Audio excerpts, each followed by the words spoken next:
A is for apple, B is for bed, C is for co-ed, D is for dead. F is for failing to keep your head. Summerhill Cinema 700 here with a movie-Blu-ray review of the 1980, is it 81, I believe, movie, slasher film Night School, A Lesson in Terror. This is part of the Warner Archive collection. I don't know why I'm mentioning that now. We'll talk about the Blu-ray after, but let's just get into the movie. So I watched this about a week ago or something. I'd never seen this film before, and as you know, I'm a big fan of 80s slasher movies, so I got to watch them all. So I picked up this Blu-ray quite a while back and finally gave it a watch, just like I said last week. So I don't remember everything because it's been a little while since I watched it. You know, even just after the next day after I watch a movie, I usually forget most of what happened. That's how bad my memory is. But we put this to the side. I did jot down some notes to try to keep us on track here. So if you see me looking over, I'm looking at notes to try to remember where I am. So I have written down here that at the intro of this film, we see a nice kind of city sunset with a nice pink sky. I always there's something about sunsets I absolutely love, and when they're in movies or even on movie posters like in Chud, just the city with that nice pink sky, I like it. So that's something to add at the start of this film that has something that I like is the nice sunset that it shows. And what do I have here? Basically, we see some guy driving around on a motorcycle, I guess, at the start, and then we see this lady, and she's sitting outside of this school. I suppose she's like a teacher or something. I don't really remember, but she's going around on this merry-go-round. Maybe she's mentally ill or something, but she just for some reason is spinning around on a merry-go-round in the nighttime. And that's basically our first kill right there, is at the start of the film. So you know, a lot of times these slasher movies, well, I won't say a lot of times, but maybe 50-50, you know, sometimes it takes quite a while to see a kill. We get a kill like within a few minutes. And our first kill is this lady who's spinning, this weird lady who's spinning around on a merry-go-round. And basically we see this guy stops on a motorcycle, and he's wearing a motorcycle helmet, and he starts spinning it around way faster, and she's going, obviously getting very dizzy. So she's going wee, wee, wee, around the merry-go-round, and then he basically takes out this what the fuck is it even? It's a machete, was it? Or, God, I can't even remember what it was now. The weapon that he's using. I think it's one of those curved machetes, a kukri or whatever they're called again. I can't remember. But he's holding that out, and he's spinning the merry-go-round. And then he holds out that, and I guess it chops her head off. But it's an off-screen kill. But it's kind of a neat idea. I never had seen that in a movie before. Basically, after that, we get introduced to a couple of these detectives. One guy in particular, who I can't remember what his name is, but he's the main detective in the movie. And they're investigating the scene, and they find her head in this like bin. And I guess he's talking with this other guy, and they're like, first we found one in a duck pond. Now there's a head in a garbage bin. So there is like a murder or something that's happened before the movie started that we don't ever see. So apparently they found someone's head in a duck pond, and now they found this head in this barrel. So basically, this detective, he goes and he goes to this girls' school.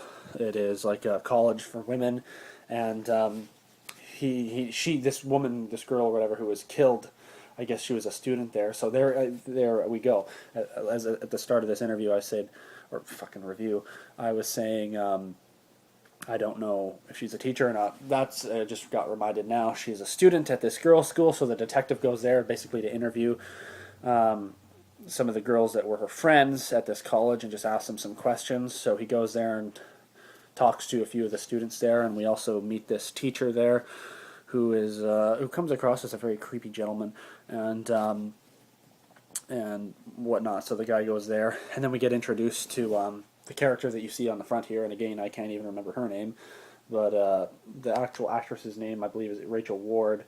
Let me just look at the back here. Yes, Rachel Ward. So we get introduced to her character, and I guess she works at the school. She's a student, and she also is an assistant or something to the creepy teacher guy. So we meet her, and we see her going to like this cafe and whatnot, and she's getting some coffee or whatever. And then we see this creepy son of a bitch working there. So we've now met a couple creepy guys. We have the creepy teacher, and then this cook who's a real creep. And whatever, we see that he's like staring at her in this cafe, and then she ends up leaving, and then he follows her. and she's walking faster because she notices that this creepy dude's following her, and she runs back into her apartment.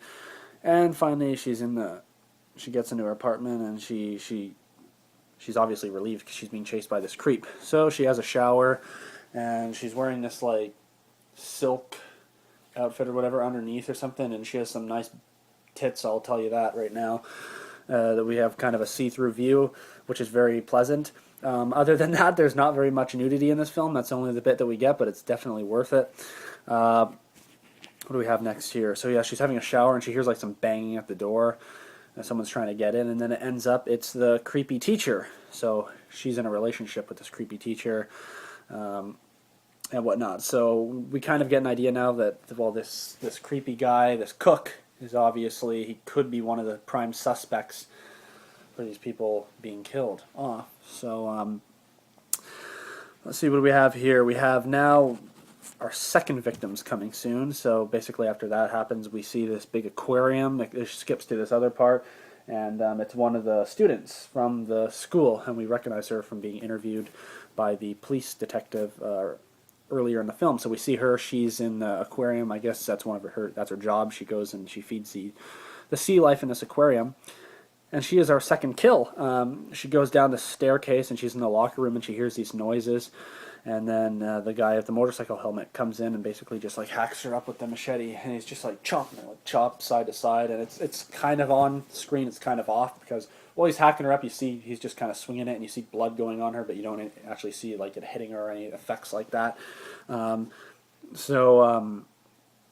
much again. And then when he finally lobs her head off, it's an off-screen kill, but we do see her head fall into the aquarium and go down, and that's probably the coolest scene in this entire movie. Is her head just, I sound like a lunatic, but her head going down the aquarium. It's a pretty cool effect.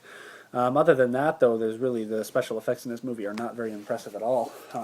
So that was a cool part that we see. I'm going to be kind of just going all over the place down here, but somewhat in order.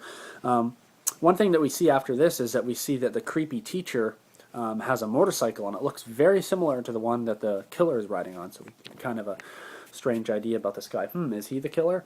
Shortly after that, we go back to that diner that I was telling you about, where the Rachel Ward's character went to have coffee, and we see this woman in there, and I guess she's setting up the restaurant or whatever for the night or for the next morning. And then we get our third kill shortly after. So the guy basically comes in and hacks her up as well with the machete, same kind of way, just swiping left to right and killing her with a machete. And basically lobs her head off, and then we just see a scene where he's like walking up a staircase holding her head. That's a pretty decent effect, actually. Then the next morning, another guy that works at this diner comes into the restaurant. He sees that the place is trashed. He's like, "What the hell?" And then these two guys come in to get their breakfast, and he serves them this soup. And when they're eating the soup, there's like a chunk of hair in it, so you get an idea that, well, maybe he put the head in the soup. But then we basically see the guy goes in the back, and he's looking for the lady that got killed. He's like, "Where are you?" Whatever her name is. And doesn't see her there, so he pours out the soup bowl, and you see it like pouring kind of like sideways like the soup bowl, and you think the head's going to fall out or something, but it doesn't. And then he drains the sink out. And then that's where he finds the head. So, of course, the police show up, and they're seeing what's going on.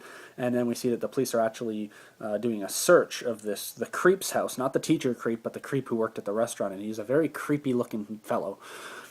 I guess it's kind of not very nice to judge people on the way they look if they're creepy, but with this guy, we can, because he looks like he's a professional creep. So we see the police check in his place, and one of the detectives does think it's him. The main detective doesn't, so they leave and whatever.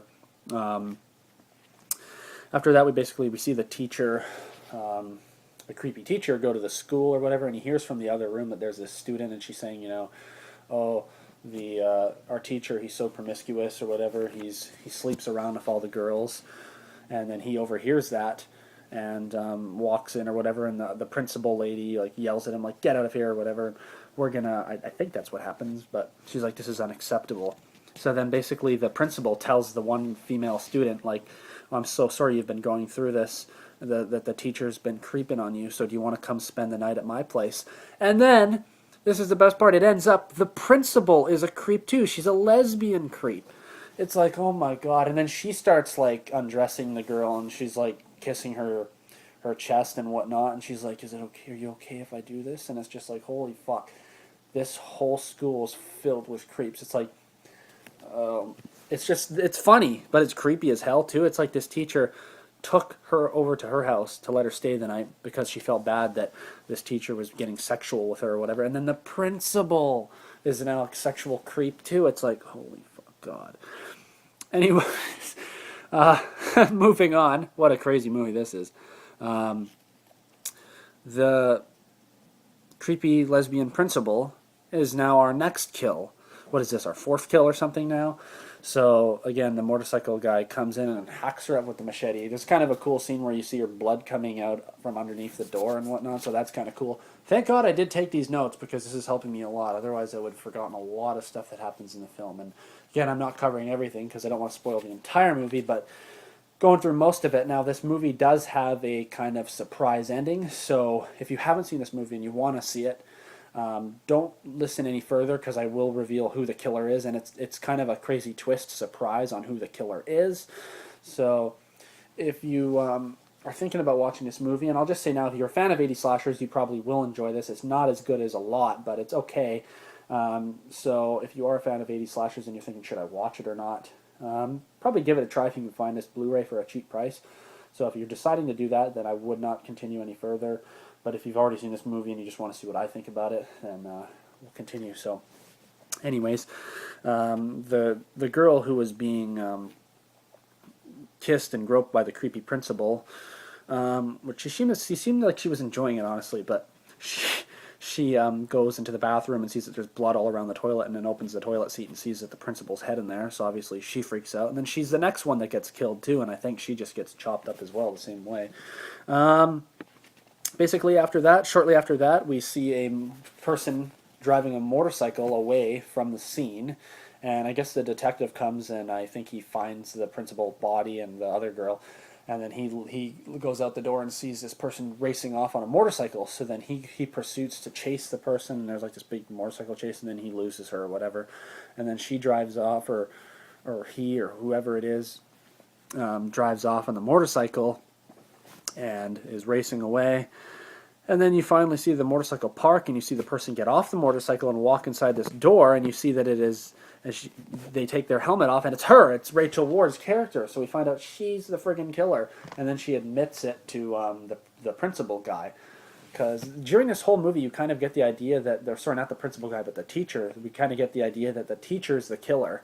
It's either got to be the teacher or it's got to be the creepy cook. Because the thing with this teacher is, when the detective goes to the girls' school originally and he walks into the room, he's talking about these weird like blood sacrifices and stuff. So we get the idea. We think that he is the killer, but then we find out that Rachel Ward's character, the girl who I did not expect that, she's the killer, and she's like telling him like, "Oh, honey, I have to do it for you. I love you so much." And I guess she reveals actually in the film earlier that she's pregnant to him. And she's like, anything, she has like an English accent, she's like, anything to get in the way of you or my baby, I will kill them. So I guess she knows that he likes sleeping around with all the students. So we find out basically that she's killing off all these students that he's had relationships with or something, and she's like, oh, I can't let that happen. There's my take on a British accent, but anyway, so we find out that she's the killer. So it's just right like that. It's not like a lead up to it. We just see this motorcycle go back, and boom, just like that, the killer's revealed. And then, basically, after that, they have a bit of an argument. Like, he can't believe that she's the killer. He's obviously, like, traumatized, this teacher. And then, after that, we just see a scene where a motorcycle is just racing off. And then it's kind of near the end of the movie, there's a super high, like, pursuit, crazy police pursuit, and they're just chasing the motorcycle down the road. And it's like, oh my God, she's getting away. And then they're driving away. And then finally the police block the motorcycle off, and she goes flying across the air. And then they finally run up to her, take her helmet off. But guess what? When they take the helmet off of her, it's not her. It's the creepy teacher. So it's like, it was her. She was the killer. But then I guess he just didn't want her to end up in jail. So he put on the uniform. races off, and then he gets he's the one that I guess gets blamed for it. I recognize this actor who played the creep. I don't know if you can see him there. I can't. He's been in some movies or a TV show or something. He is a recognizable character. Same with Rachel Ward. I know she's a fairly famous actress. This is her first movie, by the way, but it's just a crazy ending. And I think after that we see a funeral happening, and we see the detective at the funeral, and you see Rachel Ward's character going up to the guy who everyone at this point thinks is the killer, and really it was her, and then she just kind of walks off. So it's a crazy movie, you know. The killer ends up being the person you didn't think it was, and then she doesn't even end up getting caught. It's her lover, because he doesn't want her anything bad to happen to her, I guess. But it's kind of a crazy movie. So that's basically Night School. I kind of gave you all the detail on the movie in a short little video here. Sorry if I talked super fast, but that's basically Night School. It was an enjoyable film. It was entertaining. But compared to other 80s slashers, it was nothing that amazing. One thing I'll mention quickly about this video is hopefully I'll be able to upload this entire video. With my YouTube account, I could only upload a certain amount of time, but I think I fixed that now. That's why when I did my last movie review of Wild Beasts, I had to do it in part 1 and part 2, and same with when I've done a few other reviews in the past, but hoping that I can upload this all as one review. But that's 1981's Night School. Like I said, it's nothing that crazy, but if you're a completist kind of slasher fan like myself, 80 slasher movies, then you probably want this one in your collection. It is an entertaining movie, and there's some cool like police chases and stuff. That's probably the better parts. Those are probably the better parts of this movie, are like the action scenes with the chases rather than the kills, because they're all off screen. You get a couple cool effects like the head in the aquarium, but nothing that amazing here, honestly. Now about the Blu-ray, very simple. This is from Warner Archives. And as far as I'm concerned, there's not one single special feature unless it's on some hidden menu, but it doesn't say there's anything on the back here. And then we just get a plain and simple disc inside, just a single Blu-ray disc. But that's pretty much all there is to say about Night School. Let me know what you think about this film if you've seen it. Yeah, we'll see you on the next video. Thanks for watching. Take care.